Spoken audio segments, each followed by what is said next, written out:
마가복음 14장 배신에서 체포로 고난의 길. 숲으로 보기를 보시면 마가복음 14장은 예수님의 순환이 본격적으로 시작되는 과정을 그리며 죽음의 음모와 배신의 어둠 속에서도 묵묵히 순종하시는 주님의 모습을 대조적으로 보여줍니다. 대제사장들의 살해 계략과 가룟 유다의 배반, 그리고 제자들의 도망이라는 비극적인 상황 속에서 향유를 부은 여인의 헌신과 예수님이 제정하신 최후의 만찬은 주님의 희생이 인류를 위한 대속의 제사임을 드러냅니다. 특히 게네사렛에서의 철저한 기도는 자신의 뜻을 내려놓고 하나님의 뜻에 전적으로 복종하는 순종의 절정을 보여주며, 하나님 나라는 바로 이러한 고난과 자기 부인을 통해 세워지는 나라임을 선포하고 있습니다. 숲 해설.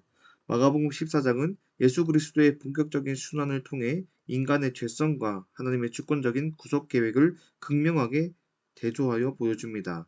베다니 여인이 옥합을 깨뜨린 헌신은 하나님 나라의 예배가 형식적인 제사를 넘어 온전한 사랑의 고백이 되어야 함을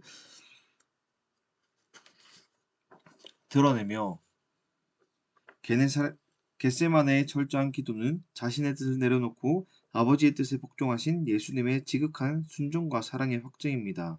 유다의 배반과 제자들의 도망은 인간의 뿌리 깊은 연약함과 죄성을 상징하지만, 공의 재판에서의 당당한 메시아 선언은 하나님 나라의 궁극적인 승리를 예고하고, 비록 주님을 부인했을지라도 회개의 눈물을 흘리는 베드로의 모습은 하나님의 은혜가 결국 죄인을 회복시키고 다시 세우실 것임을 암시하고 있습니다. 동상 거닐기 1절에서 2절. 죽일 음모.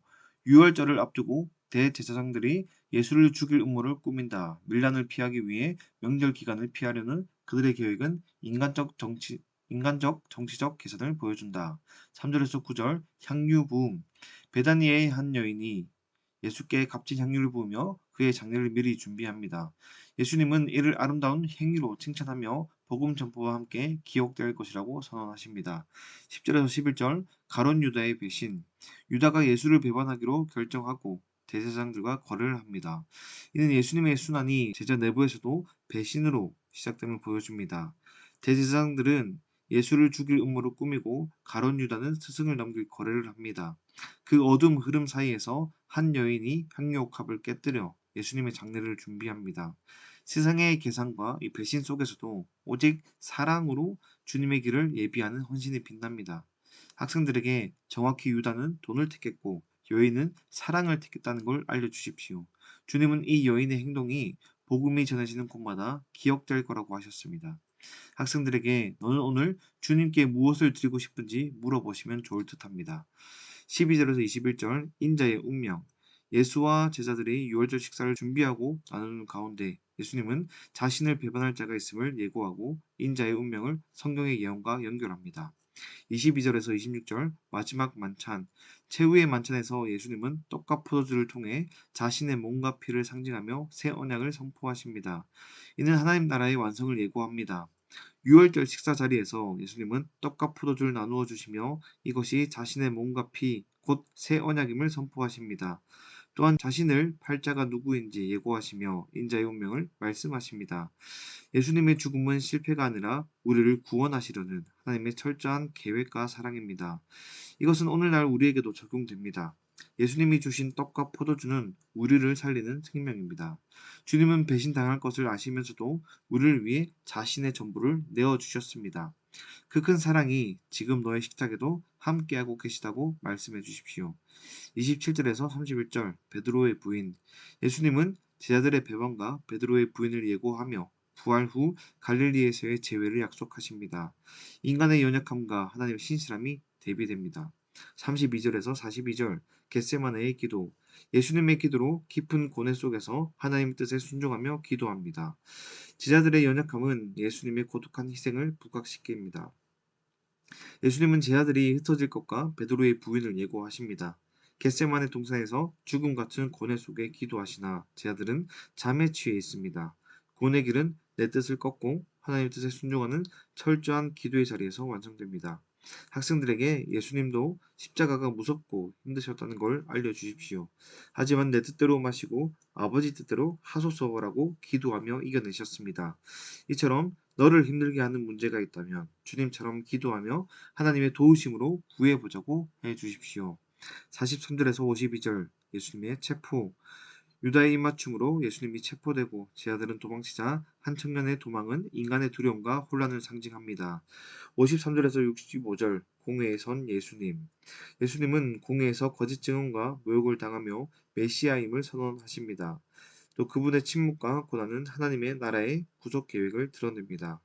유다의 입맞춤으로 체포되신 예수님은 공회 앞에서 온갖 거짓 증언과 모욕을 당하십니다. 하지만 주님은 자신이 찬송받을 이의 아들 메시아임을 당당히 선언하십니다. 억울한 고난과 침묵 속에서도 예수님이 진정한 왕이심은 감출 수 없습니다. 예수님은 아무 잘못이 없으셨지만 우리를 위해 비난과 매질을 참으셨습니다. 억울한 일을 당할 때 나를 위해 침묵하며 고난당하신 주님을 기억하며 용기를 내자고 응원해 주십시오. 66절에서 72절 베드로의 눈물. 베드로가 3번 예수를 부인으로 예수님의 예언이 이루어집니다. 그의 눈물은 회개와 하나님의 은혜를 향한 첫 걸음을 암시합니다. 죽을지언정 주를 부인하지 않겠다는 베드로는 닭이 울기 전 예수님을 3번 부인합니다. 주님의 말씀이 생각난 그는 밖으로 나가 심히 통곡합니다. 이처럼 인간의 열정은 쉽게 무너지지만 그 실패를 예고하시고 다시 만나자고 하신 주님의 신실함이 우리를 다시 살립니다. 학생들에게는 베드로의 눈물은 끝이 아니라 주님께 돌아가는 시작이었다는 걸 알려주십시오. 우리 모두 하나님 앞에서 실수하고 넘어질 때가 있습니다. 그러나 괜찮다고 해주시고 다시 울며 주님께 돌아오면 주님은 이미 너를 기다리고 계시다는 걸 알려주십시오. 풀밭 눕기 아무도 없었다. 마가복음 14장은 베드로와 제자들이 죽음까지 불사하겠다고 장담했으나 결국 잠들고 도망치며 주님을 부인하는 철저한 실패의 과정을 보여줍니다. 이는 인간의 의지와 결심이 환경 앞에서 얼마나 쉽게 무너지는지를 폭로하며 신앙이란 나의 강함이 아니라 오직 약한 자를 붙드시는 주님의 은혜와 바울의 고백처럼 내가 약할 그때의 강함이 되는 신적 능력으로만 지탱될 수 있음을 일깨워줍니다. 말씀 속 제자들은 죽어도 주님을 버리지 않겠다고 했지만 정작 기도가 필요한 순간에는 잠들고 위기가 오니 도망치고 결국엔 주님을 모른다고 부인했습니다. 사람은 누구나 그렇습니다. 수련회 때는 열심히 하자, 신앙생활 잘해보겠다고 하지만 피곤함과 두려움 앞에 우리는 너무나 쉽게 무너집니다. 하지만 주님은 우리 이런 약함을 이미 다 알고 계십니다. 신앙은 내 강함을 증명하는 게 아니라 내 약함을 인정하고 주님의 강함을 의지하는 것이라는 걸 강조해 주십시오. 아무도 없었다는 사실은 곧 하나님이 계셨다는 선언입니다. 제자들은 모두 떠났지만 예수님은 인자가 권능자의 우편에 앉아 있는 것과 하늘 구름을 타고 오는 것을 보리라 라고 말씀하십니다. 사람은 부인했지만 하나님의 약속은 선포되었습니다. 성경은 끝까지 예수님을 버리지 않았음을 증거합니다. 우리 인생도 우리를 배신할지라도 하나님은 우리를 버리지 않습니다. 그 자리에 하나님의 나라 통치가 이미 임하고 있습니다. 이처럼 마가복음 14장은 인간의 연약함과 배반, 부인, 도망을 통해 하나님의 구속 계획이 드러남을 보여줍니다. 아무도 곁에 없었던 그 자리에 예수님은 홀로 하나님 나라를 세우셨습니다. 그의 역사는 언제나 인간의 실패 위에 세워진 하나님의 역사입니다. 그러므로 아무도 없었다라는 그 말은 곧 예수님과 하나님 나라가 있었다라는 복음의 선언이 됩니다. 예수님 곁엔 정말 아무도 없었습니다. 사랑하던 제자도 은혜 입었던 군중도 다 떠나고 홀로 신문을 당하셨습니다. 하지만 그 지독한 고독 속에서 주님은 당당하게 선포하셨습니다. 내가 바로 그니라. 인자가 권능자의 우편에 앉은 것을 너희가 보리라. 사람들은 떠났지만 하나님의 약속은 그 자리에 그대로 있었습니다. 이 말씀이 오늘 우리에게 참 위로가 됩니다. 내가 혼자 애쓰는 것 같고 아무도 내 마음을 몰라주는 것 같은 나만의 겟세마네에 있을 때 사실 그 자리는 하나님 나라의 통치가 가장 강력하게 임하는 자리입니다. 베드로는 주님을 부인하고 닭소리를 들으며 통곡했습니다.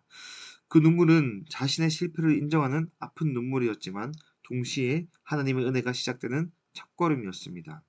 혹시 학생들 중 하나님 앞에서 한 약속을 못 지켜서 혹은 마음만큼 신앙생활이 안 되어서 자책하고 있다면 주님은 그 마음의 빈자리를 보고 계신다는 걸 알려주십시오. 실패한 자리에서 주님은 다시 시작하십니다.